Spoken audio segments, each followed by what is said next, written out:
সূরা মুলুকের 2 নম্বর আয়াতে আল্লাহ বলেন, আল্লাযী খালাকাল মাউতা ওয়াল হায়াতা লিয়াবলুয়াকুম আইয়ুকুম আহসানু আমালা ওয়া হুয়াল আজিজুল গফুর।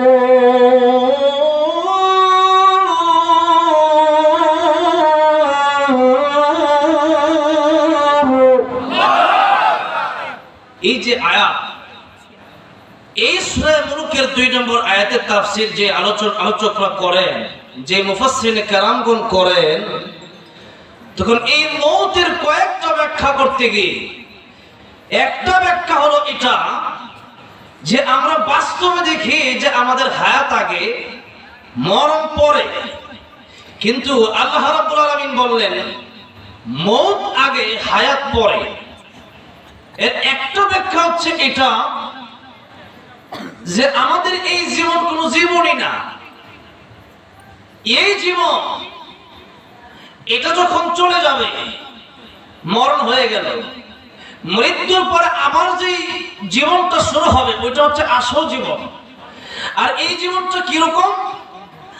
আমার বয়স মনে করেন 24 বছর, তো আমার পূর্বের 24 বছরটা আমার কাছে এখন স্বপ্নের মতো। আপনার জীবন থেকে 50 বছর চলে গেছে, এটা এখন আপনার কাছে স্বপ্নের মতো। ঘুমের ভিতরে দেখলেন অনেক কিছু, দেখলেন আপনি সিঙ্গাপুরে গিয়ে একটা 20 তলা বাড়ি কিনছেন, খুব আরাম, চিন্তা করছেন বা আর সিরাজগঞ্জে থাকা লাগবে না, আর ধান খেতে গিয়ে ধান লাগানো দরকার নাই, এখন আরামসে শুয়ে থাকবো, দারোয়ান আসবে, জিজ্ঞেস করবে স্যার কেমন আছেন, আমি বলবো এই বেটা আমার সময় নাই। এই যে সময় নাই বলবো, এই যে দমক দিয়েছেন স্বপ্নে, এই দমকে ঘুম গেছে ভাইয়া, ঠিক কিনা? এই ঘুম থেকে ওঠার পরে এখন দেখলেন আসলে ওটা তো সিঙ্গাপুরের বাড়ি না, ওটা তো আমার খাট, ভাঙ্গা খাট, ঠিক কিনা বলেন? এই হচ্ছে দুনিয়ায় স্বপ্নের মতো। যেদিন 3.5 হাত মাটির ঘরে আপনাকে নিয়ে যাওয়া হবে, সেদিন আপনি সবই টের পাবেন, আপনি চিল্লাবেন, ডাকবেন, কিন্তু কেউ শুনবে না। সেদিন আপনি চিন্তা করবেন এত জমি, এত বিঘা, 5 বিঘা হয়েছে, আরো 5 বিঘা দরকার ছিল, 10 বিঘা হয়েছে, আরো 10 বিঘা লাগে, কিন্তু আসলে তো এত কিছু দরকার ছিল না। 3.5 হাত মাটির ঘরে হলেই চলতো, এর বেশি দরকার ছিল না।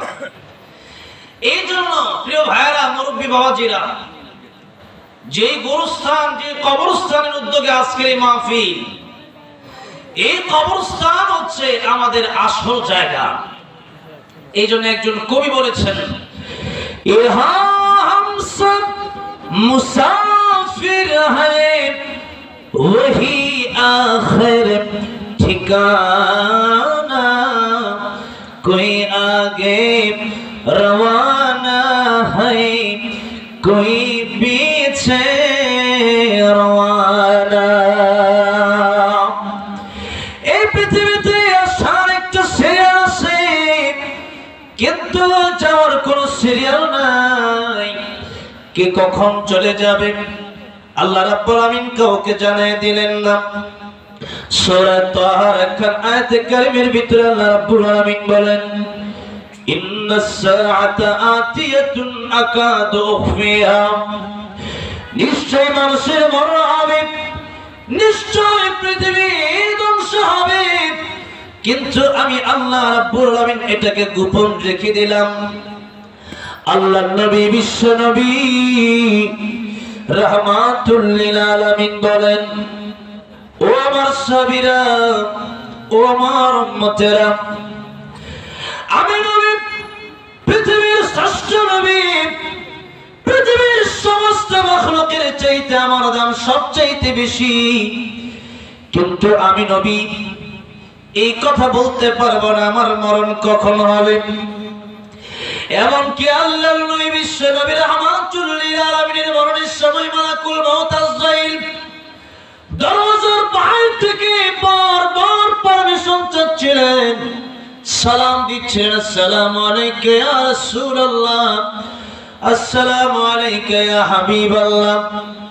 নবীজি বলেন, ও ফাতেমা, দরওয়াজার বাইরে কে যেন দাঁড়ায় আছে, দরওয়াজা খোলার জন্য আমার কাছে পারমিশন চাই, দরওয়াজাটা খুলে দাও।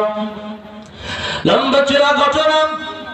ফাতেমা রাদিয়াল্লাহু আনহা দরওয়াজা খুলে দেওয়ার পরে আল্লাহর নবী বিশ্ব নবী রাহমাতুল লিল আলামিনের কাছে মালাকুল মউত এসে বলেন, ইয়া রাসূলুল্লাহ, ইয়া হাবিবাল্লাহ, ওগো নবীজি, আল্লাহ রাব্বুল আলামিন আমাকে আপনার কাছে পাঠিয়েছেন। আপনি যদি থাকতে চান আল্লাহ আপনার নেক হায়াত বাড়ায় দেবে, আর যদি না থাকতে চান, আল্লাহর কাছে যেতে চান, তাহলে যেতে পারেন, আমি এসেছি আপনাকে নিয়ে যাওয়ার জন্য। আল্লাহর নবী বললেন, ওরে মালাকুল মউত, হাত্তা ইয়াতিয়ানি জিবরাইল, জিবরাইল আসার আগ পর্যন্ত আমি তোমার সাথে কোনো কথা বলবো না, তুমি অপেক্ষা করো। জিবরাইল যতক্ষণ না পর্যন্ত আসতেছেন ততক্ষণ পর্যন্ত তুমি আমার রূহ বের করতে পারবে না। এমনি জিবরাইল আলাইহিস সালাম যখন আসলেন, ইয়া রাসূলুল্লাহ কেন ডাকলেন? আল্লাহর নবী বিশ্ব নবী রাহমাতুল লিল আলামিন ডেকে বললেন, জিবরাইল, আমি থাকবো না চলে যাব, এটা তোমার কাছে পরামর্শ নেওয়ার জন্য তোমাকে এখানে ডেকেছি। জিবরাইল বললেন, ইয়া রাসূলুল্লাহ, ইয়া হাবিবাল্লাহ, ওগো নবীজি, এই দুনিয়া আপনার জন্য বড় কষ্টের জায়গা। তায়েফের লোকেরা আপনাকে কষ্ট দিয়েছে, উহুদের লোকেরা আপনাকে কষ্ট দিয়েছে, পবিত্র মক্কা নগরী থেকেও আপনাকে তারা বের করে মদিনায় পাঠিয়েছে। ইয়া রাসূলুল্লাহ, ইয়া হাবিবাল্লাহ, এই দুনিয়া আসলে মুমিনের জন্য শান্তির জায়গা না। আল্লাহর নবী বলেন, দুনিয়া সিজনুল মুমিনি ওয়া জান্নাতুল কাফির, দুনিয়া মুমিনের জন্য জেলখানা, কাফিরের জন্য বালাখানা। এই দুনিয়ায় মুমিন যতদিন থাকবে, মুমিন আরাম আয়েশ করার জন্য থাকবে না। মুমিনের আরাম আয়েশ করার জায়গা হলো জান্নাতে, মুমিনের আরাম আয়েশ করার জায়গা হলো বেহেশতে। এই জন্য মুমিন এই দুনিয়ায় শুধু কষ্ট করবে, মুমিন চিন্তা করবে কোন কাজ করলে আমার আল্লাহ খুশি হয়। ওই কাজ মুমিন যদি করে যেতে পারে, 60 বছর 70 বছরের জিন্দেগিতে আমার আল্লাহ রাব্বুল আলামিন এই দুনিয়ার চাইতে 10 গুণ বড় একটা জান্নাত আমাকে আপনাকে উপহার হিসেবে দিয়ে দিবে। এই জন্য এই দুনিয়া মুমিনের জন্য জেলখানা। এই জন্য আলেমদেরকে যখন জেলে নিয়ে যাওয়া হয়, তখন আলেমরা হাসে না, কাঁদে না, হাসে।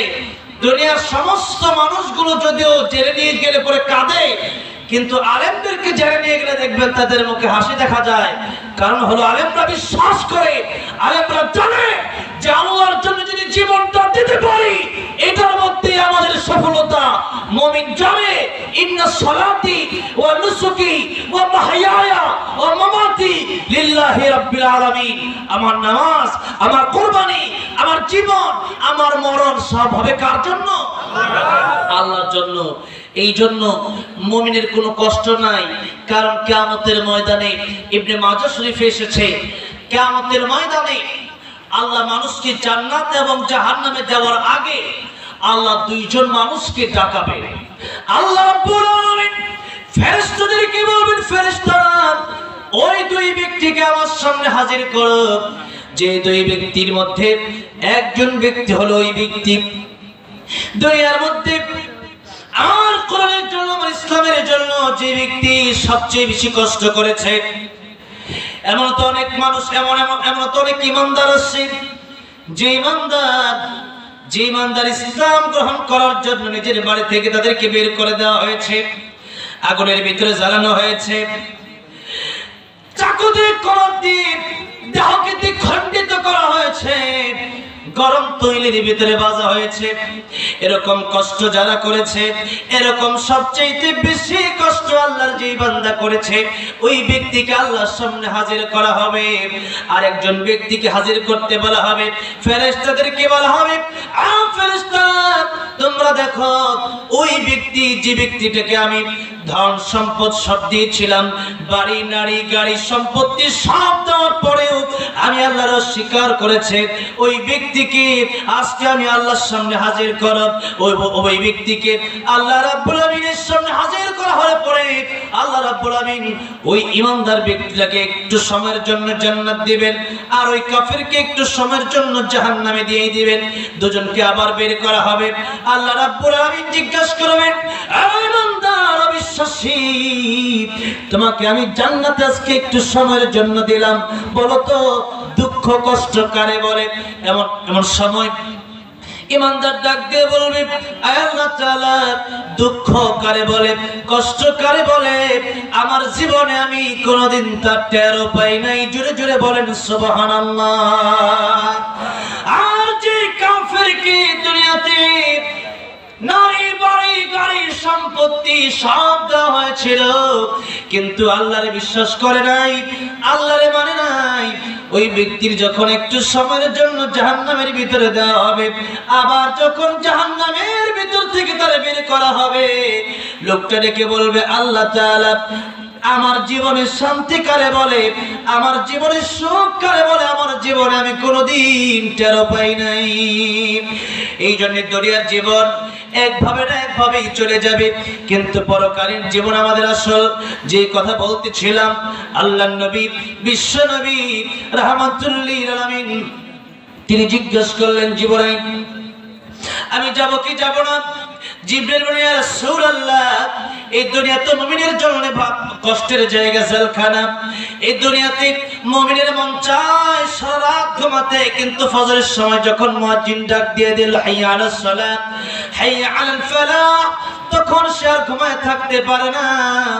দুনিয়ার সব মানুষ ঘুমায় গেলেও মুমিন ঘুমাতে পারে না, ইমানদার ঘুমাতে পারে না, কিন্তু অন্যান্য সমস্ত মানুষ ঘুমায় যেতে পারে।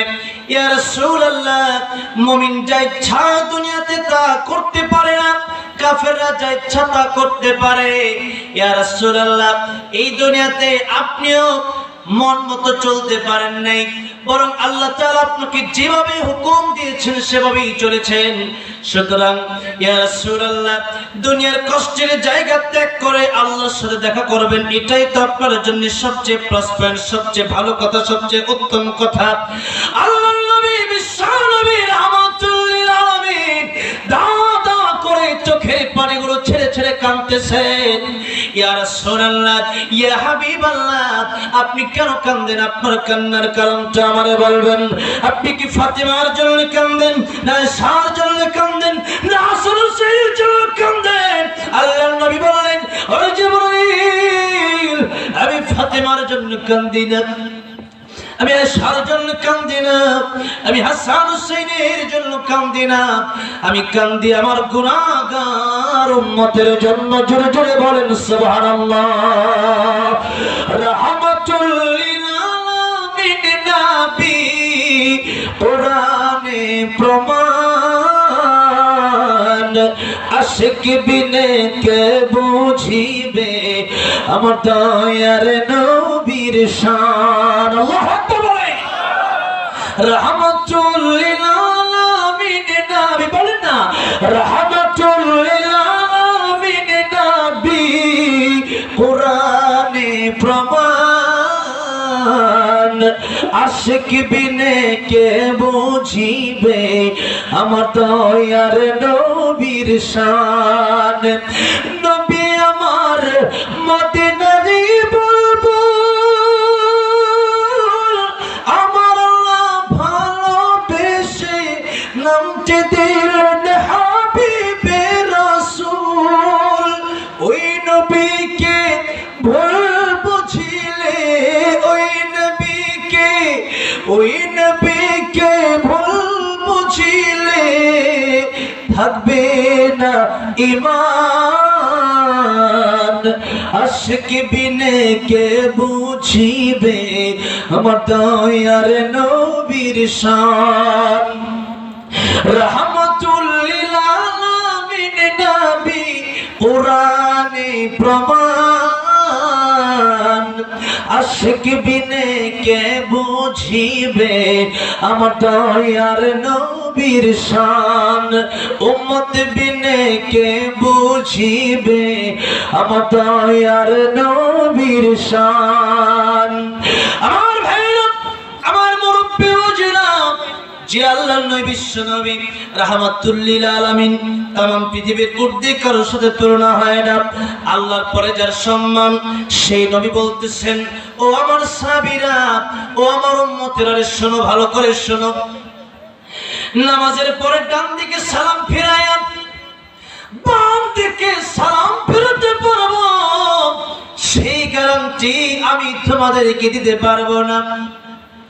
যে নবীর কাছে মালাকুল মউত আসলে অনুমতি লাগে, যে নবীর জন্য মালাকুল মউত তাশরীফ করে সামনে দাঁড়ায় থাকে, সেই নবী যদি কথা বলে, আমি নামাজ শেষ করে ডান দিকে সালাম ফিরায়া বাম দিকে সালাম ফিরাতে পারবো, এই গ্যারান্টি আমি নবী দিতে পারবো না। বলেন তো, আমি আর আপনি কি আমার আপনার মৃত্যুর গ্যারান্টি দিতে পারবো নাকি? আমার আপনার জীবনের গ্যারান্টি দিতে পারবো নাকি? এই জন্য কার মরণ কোথায় হবে, কার মরণ কোন জায়গায় হবে, কার মরণ কখন হবে, এটা আমাদের কারো জানা নাই। জোরে বলেন ঠিক না ঠিক? আমার মরণ আসিবে কখন কেউ তো জানে না, আমার মরণ আসিবে কখন কেউ তো জানে না। আমি চলে গেলে আমায় তোমরা ভুইলা যায়ও না, আমি মরে গেলে আমায় তোমরা ভুইলা যায়ও না। আমার মরণ আসিবে কখন কেউ তো জানে না, আমার মরণ আসিবে কখন কেউ তো জানে না। কবর মাঝে মা বাবাকে দেখা যাবে না, দেখব যাকে তিনি হলেন শাহে মদিনা। কবর মাঝে মা বাবাকে দেখা যাবে না, দেখব যাকে তিনি হলেন শাহে মদিনা। সেদিন আল্লাহ পেলে অন্য কেউ বন্ধু হবে না, সেদিন আল্লাহ পেলে অন্য কেউ বন্ধু হবে না। আমার মরণ আসিবে কখন কেউ তো জানে না, বলেন না, আমার মরণ আসিবে কখন কেউ তো জানে না, আমার মরণ আসিবে কখন।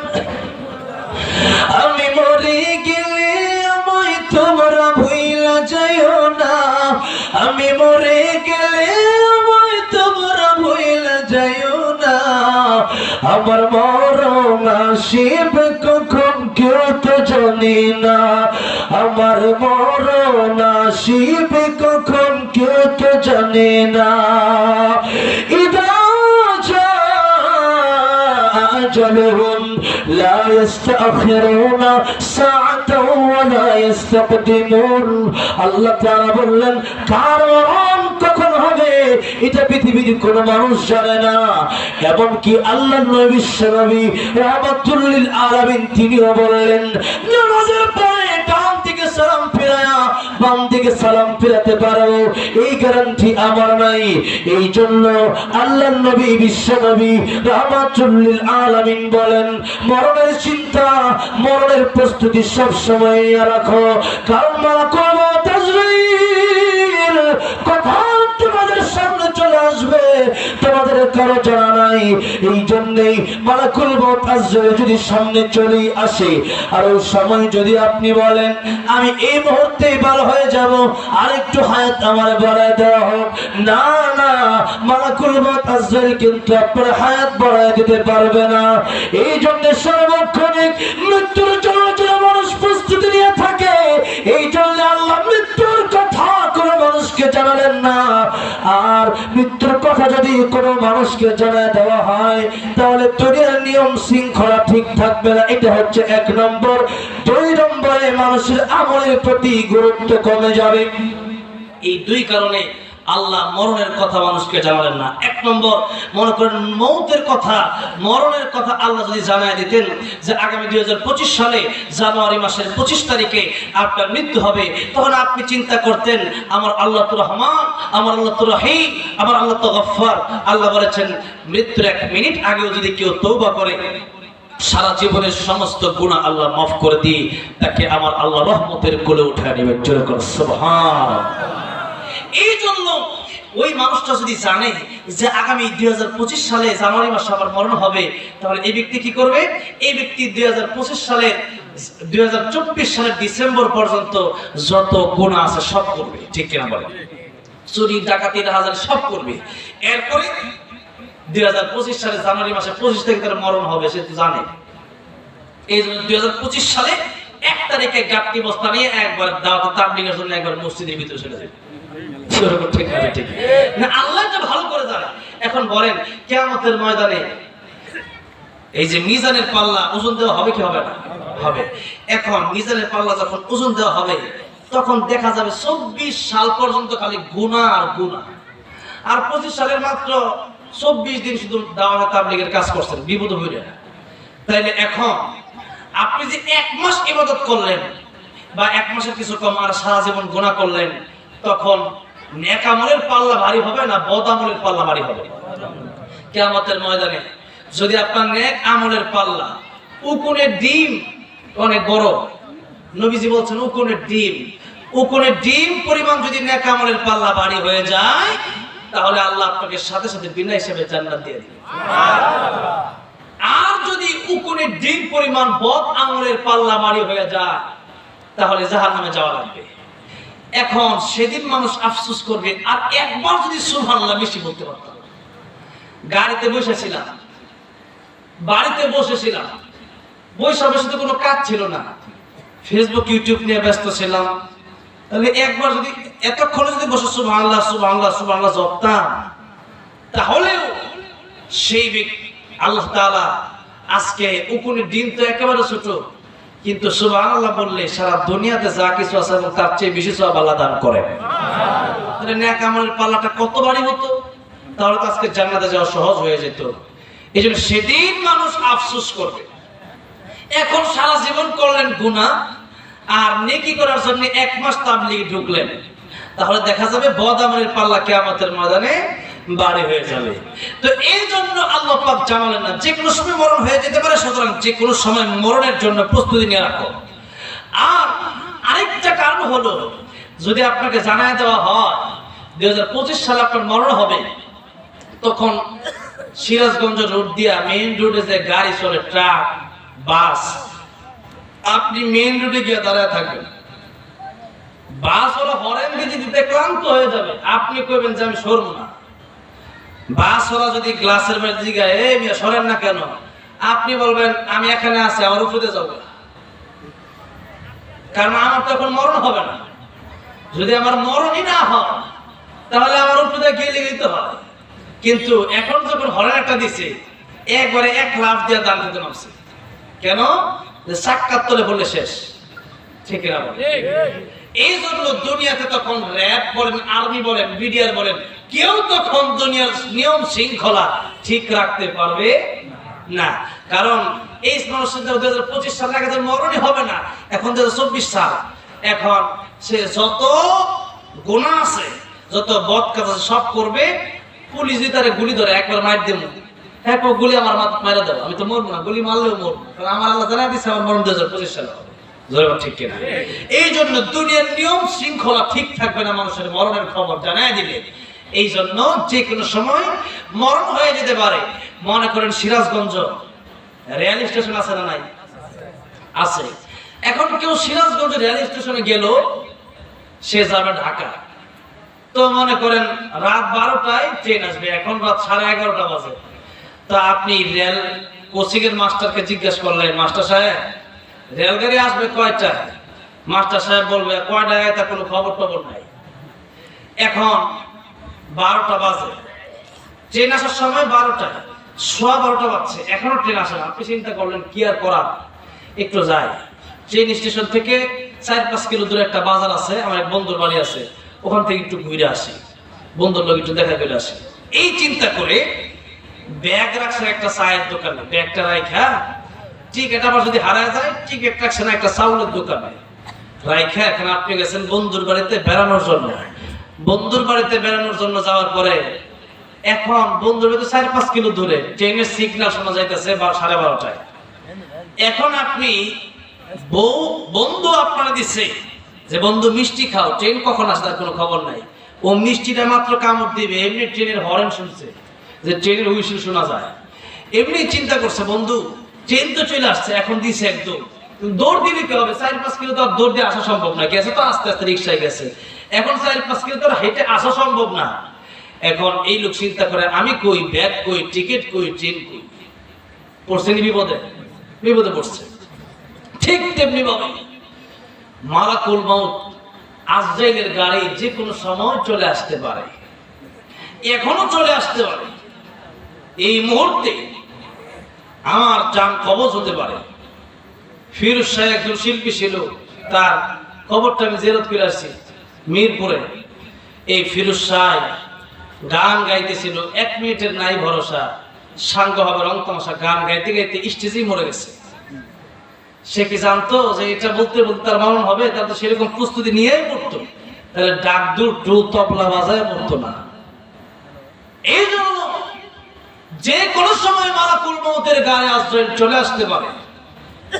এই জন্য আমাদের 24টা ঘন্টা মৃত্যুর প্রস্তুতি নিয়ে রাখতে হবে। এরকম না যে আগামী শুক্রবার ভালো হয়ে যাবে, আগামী এই যে রমজান গেছে, আগামী রমজান আসলে পরে ভালো হয়ে যাবে। যারা বিয়ে করে এই যে বিয়েটা কইলেই ভালো হয়ে যাবে, সম্পূর্ণ ভুয়া কথা। কে দিছে আপনার এই গ্যারান্টি যে আপনি বিয়ে করতে পারবেন, এরপরে ভালো হইতে পারবেন, এরপরে মরবেন? এই গ্যারান্টি আপনার দিছে কেউ? সুতরাং ভালো হতে হলে আগামী ফজরের সময় থেকেও না, ভালো যদি হতে হয় এই মুহূর্তে এখানে বসে থেকে এখনই তওবা করতে হবে। তওবা মানে হাত উঠায় আপনি তওবা করলেন, এটার নাম না। তওবা মানে এখন নিয়ত করতে হবে, পিছনে যা গেছে গেছে, মা মাজা মাজা লাইসা বিহিল কাজা, যা গেছে এটা তার পূরণ হবে না। তবে আল্লাহ তওবা করলে যত গুনাহ আছে ওগুলো উল্টা নেক দিয়া পরিবর্তন কইরা, যেখানে গুনাহ লেখা ছিল ওখানে আল্লাহ উল্টা নেক লেখা দিবে। কোন সুবহানাল্লাহ। তো যা গেছে এটা তার ফেরত আসবে না। অনেক মানুষ চিন্তা করছে সারা জীবন গুনাহ করছে, এখনই সালার ওলি হইতে। তো এই কথা বললে হবে না। সারা জীবন গুনাহ আমি আর আপনি কি করব? যে ওমর রাদিয়াল্লাহু আনহু নবীরে মারতে গেছে, চিন্তা করেন অবস্থা কি ছিল। সেই ওমর রাদিয়াল্লাহু আনহু নবী বলেন আমার পরে যদি কেউ নবী হইতো তাহলে ওমর রাদিয়াল্লাহু আনহু নবী হয়ে যেত। আল্লাহু আকবার। অসংখ্য অগণিত জায়গায় ওমর রাদিয়াল্লাহু আনহুর কথায়, ওমর রাদিয়াল্লাহু আনহুর মতের উপরে আমার আল্লাহ নিজে কোরআন শরীফের আয়াত নাযিল করে দিয়েছেন। অথচ সেই ওমর রাদিয়াল্লাহু আনহু 100 উটের লোভে আল্লাহ নবীকে হত্যা করতে গিয়েছিল। সেই ওমর রাদিয়াল্লাহু আনহুর দাম আল্লাহ কত বাড়াইয়া দিলেন। এই জন্য আগে যা করেছেন সেই চিন্তা করে লাভ নেই, এখন সামনে কি করবেন সেই চিন্তা করেন। কত বড় বড় ডাকাত আল্লাহর ওলি হয়ে গেছে। বিশর হাফিজ রাহমাতুল্লাহ আলাইহি একদিন কোরআন শরীফের বিসমিল্লাহির রহমানির রহিম, এই বিসমিল্লাহির রহমানির রহিম পড়ে আছে। চিন্তা করলো আরবি লেখা, কি লেখা এখনো বুঝে নাই, আরবি লেখা। এতটুকু সম্মান করতে গিয়ে রাস্তা থেকে উঠায় দিছে।